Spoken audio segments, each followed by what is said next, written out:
B. Collins. Peter B. Collins, news and comment. It's Monday, March 5th, 2018. I've got lots of news to comment on today. And it's fascinating to me when the corporate media will spill gallons of ink or billions of pixels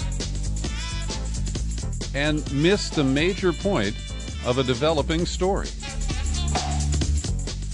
And Exhibit A is this article in today's New York Times, which purports to describe the threats from Russia to the United States. First, on the election meddling front, and of course they criticize Trump for either ignoring or trying to twist it in a bizarre, irrational way, blame it all on Obama. The headline reads, "A Russian threat on two fronts meets an American strategic void." The second front is on the announcement last week on March 1st by Vladimir Putin at a carefully staged mass event in Moscow that Russia has a whole new generation of weapons that leave the United States in the dust. And I think this new development from Moscow is very significant. And in journalism school, there is a term called burying the lead. Lead in journalism is spelled L-E-D-E. And that's where the reporter, some 6, 10, or 12 paragraphs into the story, covers something that's much more important than the first part, the headlines and the expository portions. Well, in this case, I believe that the New York Times missed the lead entirely. Because we don't know if what Putin has described is a bluff. It could be part true, part bluff. It could be 100% true. He claims to have nuclear-powered missiles that will defy our missile defense capabilities. He's got underwater, what do we call those? Torpedoes that can move so fast that we couldn't stop them. These are the claims coming from Putin. And while I think it's very important to evaluate just how realistic these claims are, what is even more important is that our intelligence community missed it again. Yes, they are so busy spinning myths about Russian meddling in our election and Putin controlling Trump that we have yet to see evidence for. That they missed the North Korean developments. We already know about that. And now it's clear that even if this is just a propaganda initiative, our spies were left flat-footed. And so I think this discussion is important. I think people need to know about Russia's developments and about the rationale that Putin has offered. But because we are so deep in the Trump-Russia telenovela where Putin plays the most evil person on the planet, and hey, he's an evil guy, all right? I will never be one to be, in a group that wants to somehow canonize Vladimir Putin. But the real issue here, in my view, is that once again our intelligence community has failed. And yet it's propped up by Democrats, particularly those who are so deeply invested in the Russiagate narrative. The FBI can do no wrong. Bob Mueller is a saint. The CIA spooks the truth. Yeah, I said it that way on purpose. And so these are really confounding times.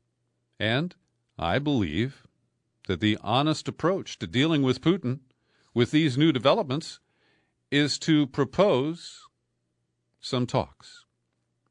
But of course, we can't do that in this jaundiced, highly politicized climate. Trump can't talk to Putin because that will resurge all of the claims that Putin controls Trump. And so one of the theories is that this whole Russiagate thing was a last-ditch effort by the appointees of Barack Obama and perhaps Obama himself Given that they couldn't install Hillary as the successor to Obama, they decided to make life really difficult for Trump and make it impossible for him to have any kind of honest rapport with Russia. And I think this is not only a serious miscalculation, it is a dangerous, highly risky set of affairs. And this is compounded by the nuclear posture review that the United States issued and the new plan to invest over $1 trillion in a whole new generation of nuclear weapons, and the nuclear posture review lowered the threshold of U.S. policy for a nuclear strike. And these things are not lost on Vladimir Putin. He's many things, but I don't think he's stupid. And today at consortiumnews.com, Ray McGovern, a man I've known for almost 15 years now, a guy who was a high-ranking CIA officer back in the 1980s. He was running the CIA Soviet Foreign Policy Branch. He was a party to the negotiations for the Anti-Ballistic Missile Treaty, the ABM Treaty. And that was the treaty that George W. Bush walked away from. Said, no, we're not going to honor it anymore. We don't need it. That was around 2002 or 2003, if I recall. And Ray McGovern, I think, offers a fascinating analysis. He says that what Putin is doing is claiming strategic parity. And again, I have my own American bias. I'd like to see some proof, hopefully without dead bodies, that Russia actually has developed the systems that Putin is bragging about. But let's assume, and we should, in the interests of caution and prudence, we should assume that he's telling the truth, or at least a big chunk of it is true. Why is he doing it? Well, Putin explained, the ABM Treaty not only created an atmosphere of trust, but also prevented either party from recklessly using nuclear weapons, because the limited number of ballistic missile defense systems made the potential aggressor vulnerable to a response strike. Putin, says Ray McGovern, was saying in effect that no matter how bad or even how crazy the mutually assured destruction concept may have seemed, it played a huge stabilizing role. And Putin added that the U.S. rejected all Russian proposals toward constructive dialogue on the post-ABM treaty situation and grossly underestimated Russia's ability to respond. The Russian president then gave chapter and verse cum video clips on an array of new Russian weaponry which he claimed rendered missile defense systems useless. McGovern muses it's hoped that the Marine generals running U.S. defense policy, rather than calling Putin's bluff, will now encourage Trump to take up Putin's latest offer to sit down at the negotiating table and work together to ensure global security, taking into account that strategic parity is now a reality. But just look at the political climate. Look at the temperament of Trump. Is it even possible for the United States in this toxic atmosphere to approach meaningful talks with Russia over these issues? Putin also stated that it was his duty to inform our partners about Russia's new ability to render ABM systems useless. When the time comes, Foreign and Defense Ministry experts will have many opportunities to discuss all these matters with them, if, of course, our partners so desire. He went on, we are greatly concerned by certain provisions of the revised nuclear posture review, which envisages a nuclear response to, quote, conventional arms attacks and even to a cyber threat. He described Russia's military doctrine as very clear and specific. Russia reserves the right to use nuclear weapons solely in response to a nuclear attack or an attack with other weapons of mass destruction against the country or its allies, or an act of aggression against us with the use of conventional weapons that threatens the very existence of the state. That is clear. And it's, under the circumstances, rational. But the United States is hysterical, emotional. We're not really thinking clearly about this. and we better, before it's too late. So, as an arms race begins, as a new Cold War comes into view, Trump is more focused on having fun with Twitter and his trade war. And as I mentioned on Friday, I am not a free trader, and I believe that we should have made smart moves with tariffs years ago. But the way Trump is doing this in this ad hoc manner is senseless and will only hurt American industry, the prospects of employment, and the retail sector. Consumers will pay more if we impose tariffs on imported goods. Trump didn't set the table for this. He didn't build a plan. He didn't hold any hearings to say, okay, how could we really help manufacturing and industrial employment in this country? His idea that the steel industry is going to come bouncing back is as ludicrous as what he says about clean coal. And Trump doesn't give a damn. He's willing to burn allies and adversaries alike. He has this fantasy that because Canada in particular and Mexico secondarily are top exporters to the United States, that they will just knuckle under, and that he'll get a new NAFTA deal that will allow him to relieve Canada and Mexico from the imposition of these tariffs. Again, tariffs are not evil. Trump is stupid. That's the best way I can summarize it. So Bibi Netanyahu is escaping the heat of Israel these days, where he is under investigation. His last interview with the cops was on Friday, and he claims they got nothing on him, but there are 4 substantive cases of corruption against Netanyahu. And I can just imagine in the Oval Office today, as he was chilling with the Trump man, that Bibi was helping prep Donald for his own upcoming inevitable interview with Mueller and his investigators. And so Netanyahu, the foreign official who directly interfered in the 2016 presidential elections, if you remember, when he came in March of 16 for AIPAC, that's why he's in Washington this week, to solidify the support, the blind support for the state of Israel by the leaders of both political parties and virtually all members. But people, they don't consider that meddling in the election. When the Republicans arranged for him to give a speech to the joint session of Congress, he openly attacked Obama as if Obama were the candidate on the ballot. And he made it very clear that Israel preferred Trump. Somehow that's all lost in all of this madness about Russia.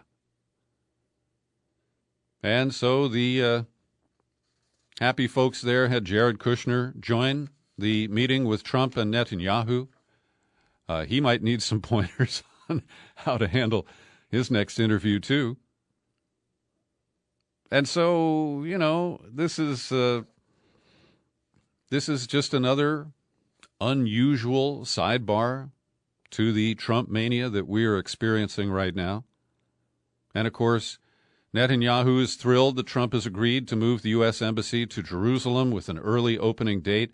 Trump dodging a question about whether he might be there for the ribbon cutting. And the New York Times, with a news analysis piece, echoes what I was saying. The scandals, an unspoken bond. While they may not discuss the topic even privately, Netanyahu and his host at the White House have something in common, besides an affinity for labeling criticism fake news. Both face politically damaging investigations. And on the trade war front, we're seeing that Trump is domestically dividing political leadership once again, but this is cutting in a very different way. He is alienating Republicans. Paul Ryan openly split with Trump really for the first time today, since some of his rejection of comments during the campaign. But Ryan is afraid of what Trump is threatening to do with the tariffs. And this is winning support for Trump from organized labor. Rich Trumka, president of the AFL-CIO, Steelworkers president Leo Gerard, I've interviewed him a few years ago. They're applauding Trump's proposals. And while I realize this is all politics, it pains me to see progressive leaders like Sherrod Brown soiling himself to support Trump's proposed tariffs, imagining that it's going to bring auto manufacturing and steel foundries back to the Buckeye state of Ohio. Youngstown, it's over.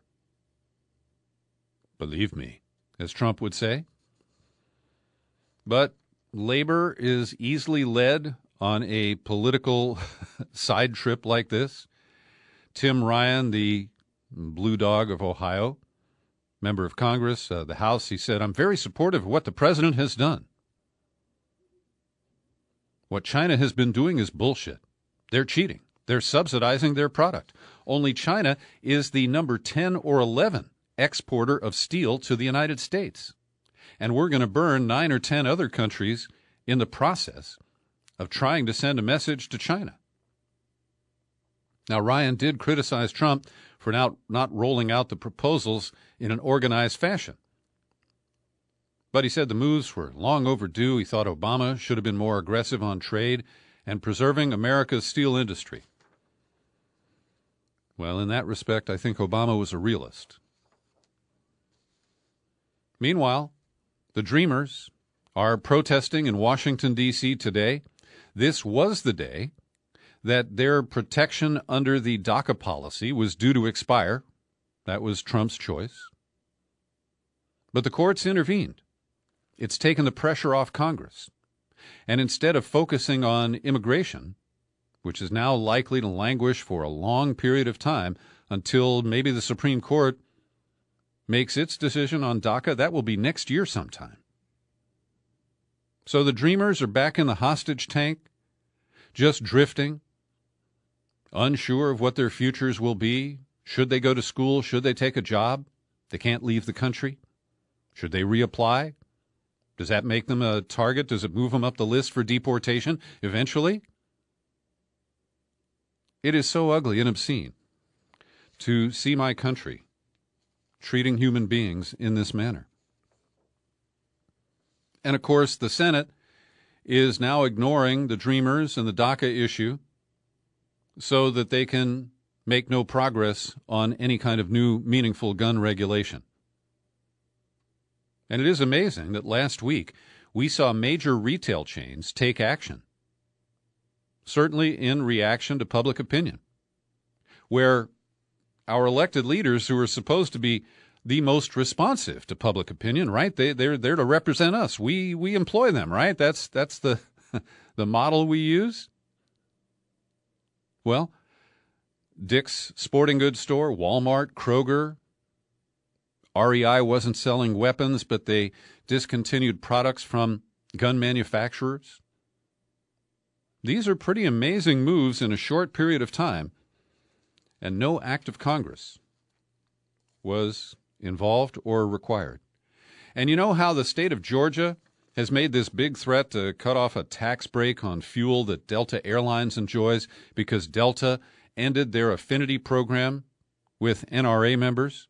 Well, it turns out that one of the perks of holding one of these NRA Delta cards is that you'd get a discount to the NRA National Convention. And in 2018, a total of 13 people used that perk. Yeah, that's a serious blow. And Georgia has every right to fight back. Every day I pause for a second and thank the people who support my work here at the Peter B. Collins Podcast with your subscriptions. And there are a lot of great people in the United States and offshore who do that every day.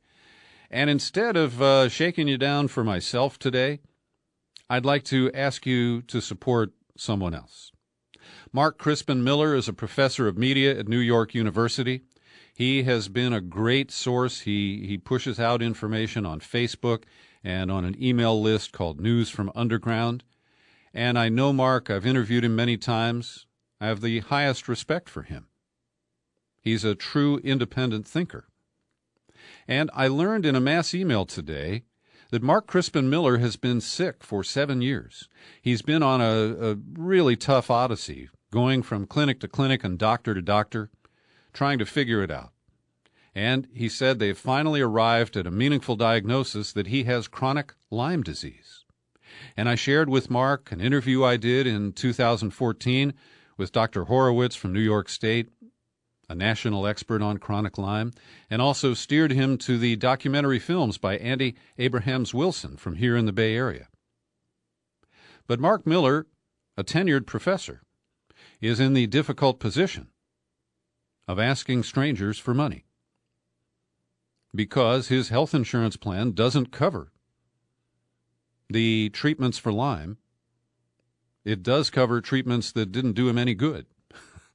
At any rate, I have sent $100 via PayPal to Mark Crispin Miller today, and I'm putting a link in the show file for today's podcast. Just go to PayPal, and the recipient is markcrispinmiller@gmail.com. And if you can send him $5 or $500, I would be very, very appreciative. Oh, I meant to include this with my other stories about gun nuts, but last week you may have seen there are a lot of photos that circulated in social media about this bizarre group in Pennsylvania that held a blessing of AR-15s and a group marriage scene. This was at the World Peace and Unification Sanctuary in rural Newfoundland, Pennsylvania. And Who, What, Why dispatched a reporter there, Joe Evans, who covered the scene. And it's really interesting because out of the blue, about 5 months ago, I got a message on Facebook Messenger from someone I'd never heard of. She said, "I'm a producer for Sean Moon, and he has a daily TV show, and he'd like you to be a guest on it." And I was invited to get up at 4 o'clock on a Monday morning and participate on Skype with this TV show, and I don't know if it's an online TV show or broadcast in Pennsylvania. But I looked up Sean Moon. He is one of the sons of the Reverend Sung Myung Moon, who I exposed over the years many, many times.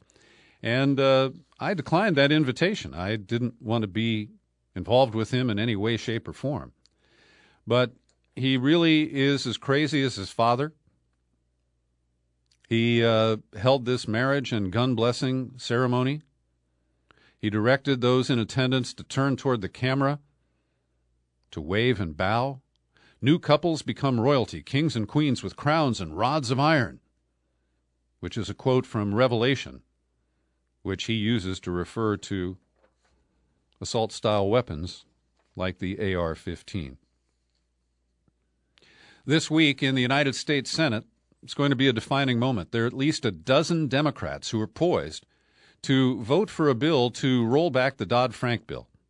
And the Dodd-Frank law was a weak response to the financial crisis of 2008.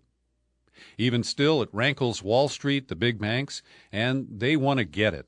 So they've created this whole pretext that community banks and credit unions have suffered under Dodd-Frank. And instead of writing a specific bill to address those alleged problems, they are writing a bill that essentially exempts from regulation all except for the country's top 10 or 12 banks. And that means that medium-sized banks, many of which contributed mightily to the meltdown in 2008, remember Countrywide, the mortgage company? Well, they fall into the category that would be below regulation under the revision to Dodd-Frank. And I've linked to a report at The Intercept written by Gary Rivlin and Susan Antala, which explains in some detail how this pretext about community banks, we got to save them, it reminds us of all the stuff about the estate tax, where the Republican talking point was, this is going to harm family farmers. The estate tax keeps families from keeping their farm in the family for generations. Well, this article really exposes the lie that we're talking about regional banks that are going to benefit the most. And when you hear John Tester, alleged Democrat from Montana, or others say that, gosh, the banks in my state have been going out of business. Well, there are fewer banks, but the rate of decline in the number of banks has been steady for 26 years. And a lot of it is due to consolidation. One regional bank buys another. And here's one of the jokes. You'll hear talking points from elected officials saying, well, banks used to offer free checking, and now they don't, and it's Dodd-Frank's fault. Well, an expert says that free checking has now become more common. Bank fees have plateaued after decades of steep increases, and mortgage rates and auto loan rates have fallen. And get this, banks are profitable. The article quotes a bank lover, Dick Bove, who is a regular on CNBC. He said for years he's been critical of the Dodd-Frank regulations, but lately, quote, I've been trying to figure out how regulation has hurt the banking industry, and I'm having a lot of trouble coming up with an answer. When you take a close look, it's really hard to argue that regulation harmed the banking industry. Earnings have gone up every year since 2010. In 2014, 15, and 16, bank earnings hit all-time records. Yeah, they need relief. And it's because of the money they give to our elected leaders that this bill is going to pass this week, with many Democrats supporting it. Interesting analysis piece in the New York Times today about the struggle inside the Democratic Party. And they focus on Dan Lipinski, who is a conservative, barely a Democrat, from the south side of Chicago, Mayor Daley's old Bridgegate community. I'm sorry, Bridgeport, not Bridgegate. And Lipinski, like I say, is barely a Democrat, and he's picked up a very strong challenger, Elizabeth Layden, a teacher who is quite progressive and challenges Lipinski across the board. And this, I think, typifies the problem that Democrats have, because the grassroots want to eject Lipinski and install his opponent, Ms. Layden. And likewise, in Massachusetts, just outside Boston, you've got, I think it's Michael Capuano. He's been there for 20 years, but his challenger is a black female, Damali Vidot, and she's giving him a run for the money. And we've seen with the race in Texas, where the DCCC, that's the campaign arm of the Democratic Party, has been intervening to support a conservative over a progressive. Now, some of this relates to the calculus of, oh gosh, who can actually get elected in a specific district? But the cowardice of the Democrats to run on real values for working people is in very clear focus right now. And it makes it difficult to predict that there will be a wave election that throws the Republicans out of control of the House and the Senate and enables impeachment starting next year. A delegation from South Korea arrived in Pyongyang, the North Korean capital, today, and they met directly with Kim Jong-un, and then he invited them to dinner. Now, while there were no preconditions for this meeting, North Korea is saying it will not sit down with the United States with any preconditions, and those become preconditions in and of themselves. So it remains to be seen how this will proceed. The South Korean diplomats will fly to the United States to brief Trump administration officials, and we'll have to see where all that goes. Angela Merkel has finally formed a government in Germany. It took a long time, months of political bargaining. The center-left Social Democrats voted to remain in a coalition with the Christian Democratic Union conservative bloc, and so Merkel is solid for now. In Italy, the angry voters sent mixed messages. There are more younger elected officials being promoted by a party that I think is called Five Star. The economy is an issue, migration is an issue, and the longtime Christian Democrats and others are seeing their power decline. In Honduras, we've been following the case, the investigation into the murder of Berta Caceres. She was killed a couple of years ago after she opposed the construction of a dam, and an executive of the development company for that dam Roberto David Castillo Mejia, has been named as the 9th person arrested in the killing of Berta Cáceres. And finally today, I want to say farewell and thank you to Roseanne DeMoro. She is retiring as the leader of the largest nurses union in the country. It started as the California Nurses Association, and they merged with other state-level unions to become National Nurses United. And I did some work for the Nurses Union, helped them launch their Nurse Talk radio show, which I think is in its 10th year now.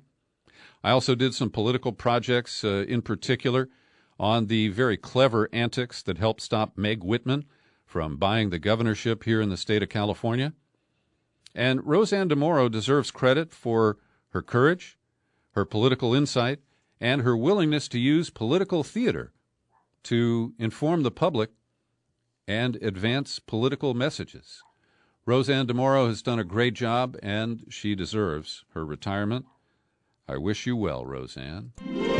Thanks for listening to my daily news and comment podcast. It's free, and you're free to share it far and wide.